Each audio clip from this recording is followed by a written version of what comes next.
What's up? What's up? So this video is going to be more so, I guess you'll say, my big mistakes type deal that made me look at myself as public enemy number one. And here's why I say this. It got to the point of me, looking in the mirror and going, damn, man, I hate you. Now, mind you, that hasn't always been the case. Growing up, I loved who I was. I loved who I was becoming. And to be honest, 16 to 22-year-old me, looking at myself, now if I was to meet that version of me, like let's say 22-year-old me meets me now, I would have had some very choice words for myself. Like, damn, this is what you became? This is how you did it? And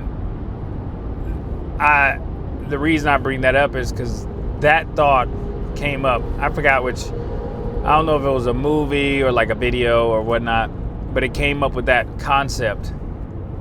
And I sat and I really thought about it, about how my younger self would view me.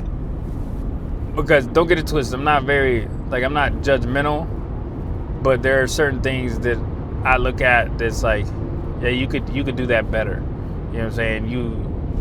You have opportunities and you sit back and complain. And I'm going to explain to you why I myself became my biggest enemy. And then explain to you how I know that if you really wanted to do it, you could do it.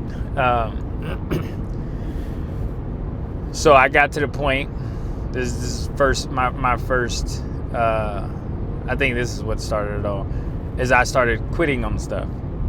And I know it sounds ridiculous, but it snowballed and became, instead of quitting on things that I didn't like, I just quit on everything. And again, my 16 to 22-year-old self would look at me and be like, you a bitch. Real talk. But I would get into something, right? And I would go, man, this just isn't worth the hassle. Whereas what I should have been doing is realizing there's a reason for me being there.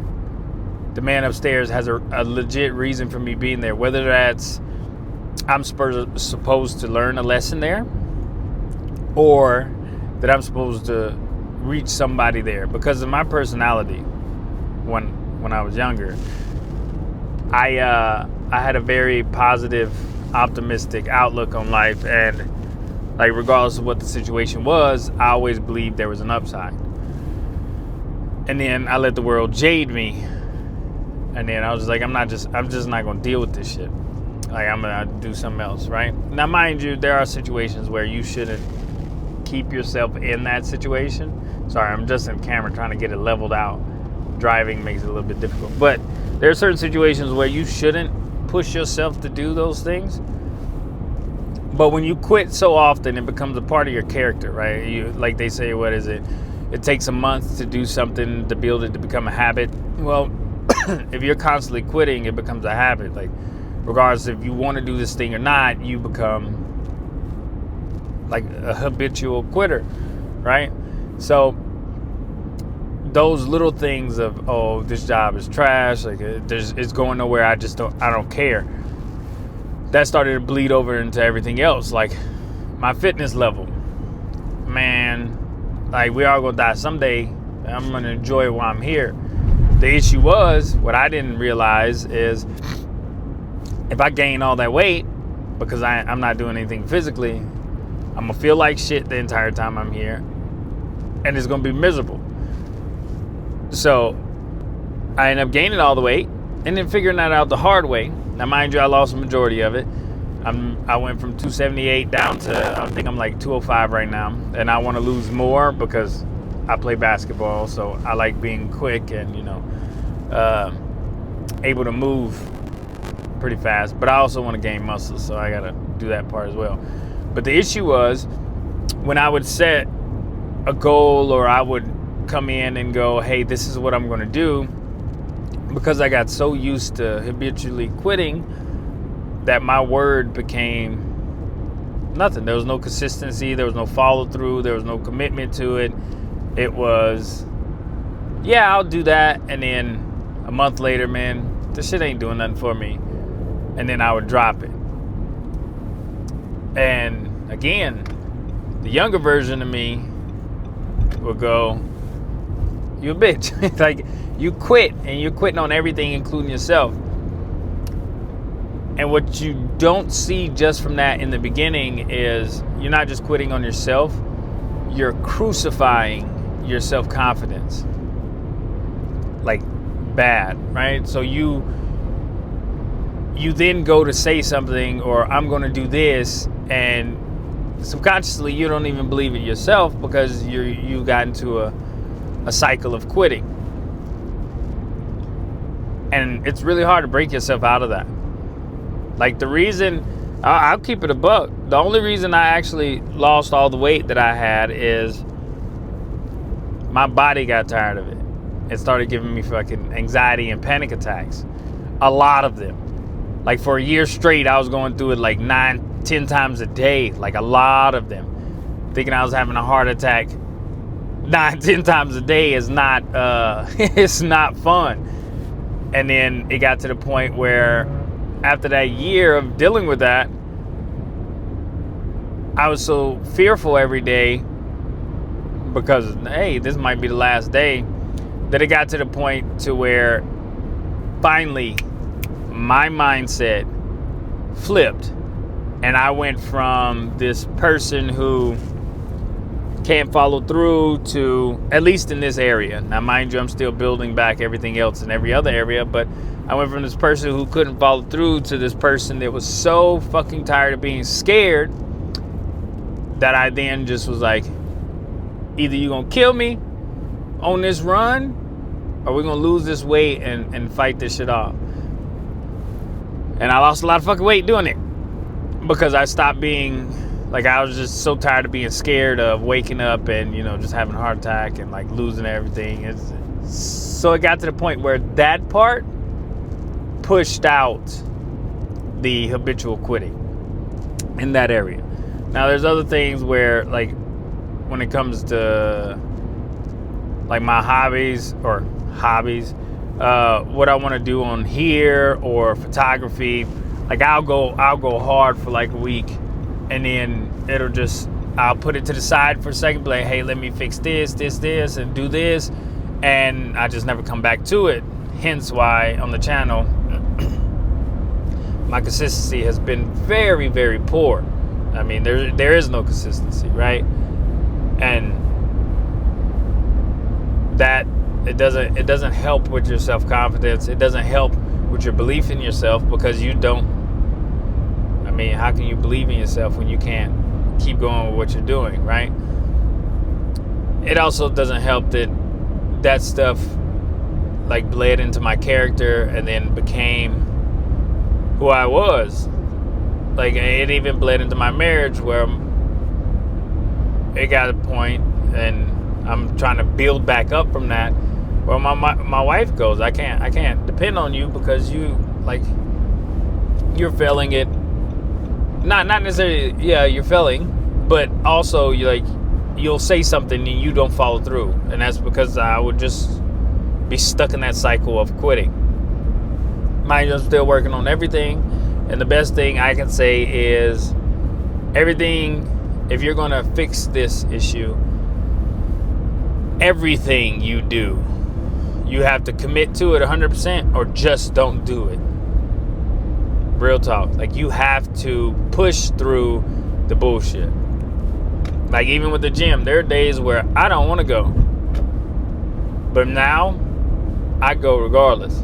Like, there's days where I've been sick. Well, but even when I was younger, when I get sick, I like to go play basketball. I help sweat all the shit out. But if I'm going to go do something, like, I'm either saying I'm going to do it, or I don't say I'm going to do it. That way it's not one of those things where I say I'm doing it and then I just don't, I start building back that bucket of, I'm quitting or fuck it, right? But that quitting part alone definitely bled into my character and into my life, and it became it started tearing at my own principles, things that I look at as very important for me, like that I need to do. And yeah, you don't want to do that to yourself. It's a shitty place to be. You start. I mean, again, I look in the mirror and go, "What the fuck, dude? What are you? Who are you?" Because this isn't like this is what you become, but this isn't what you were. And man, this shit does not feel good. Not only that, you go from being in shape, constantly, whatever I said I was gonna do, like not only would I do it, but I'd find a way with shit that people like, man, you can't do that. That's fucking. How are you gonna do it? And then the optimism I brought while doing it, all that faded, which is horrible because I was a very happy, very optimistic person. And I will also say that also stems from me trying to do it alone, and not letting God help me. Not necessarily not letting God help me, but more so like I'll do it. That shit don't work. And whether you're religious or not, I mean, you don't have to believe in it or not or whatever, but I've been in very shitty situations throughout my life, and I've always made it through. So for me to adopt this mentality that, man, this shit's like it's not gonna work out is crazy, especially what I've been through. And then I've slowly started, bringing that back into my life, as far as like why am I stressing over this little shit? It doesn't really, it's not as bad as you think it is. So yeah, that was like the reason I was public enemy number one to myself. And I'll never go there again. Now mind you, I still have some habits that I'm trying to snap out of, and I believe that what I do, I'll come back better than what I was as a youngster. But that's what this channel is for, is the mistakes I made, I don't want other people to make them. I don't. They're painful in more ways than one. To yourself, spiritually, physically, mentally. It's a painful situation that if you don't nip it in the bud, stop complaining, stop quitting, stop just bitching. Like, I adopted that shit from the Marine Corps. I'd have buddies that would be doing something and the whole time they're bitching. And then I started doing that shit. Fuck that, why? And then that starts a domino. Just don't complain. Just do it. Either you do it or you don't. If you want to do something and it sucks, hey, you wanted to do it. Finish it. See what happens from there. And go into it with a mindset of, I'm either going to learn something or help someone. Because you're set in certain spots, by God for a reason. So don't quit. Continue doing it. And just realize, like, hey, there's a reason I'm here. There's a reason I'm doing what I'm doing. But y'all have a beautiful day. Peace.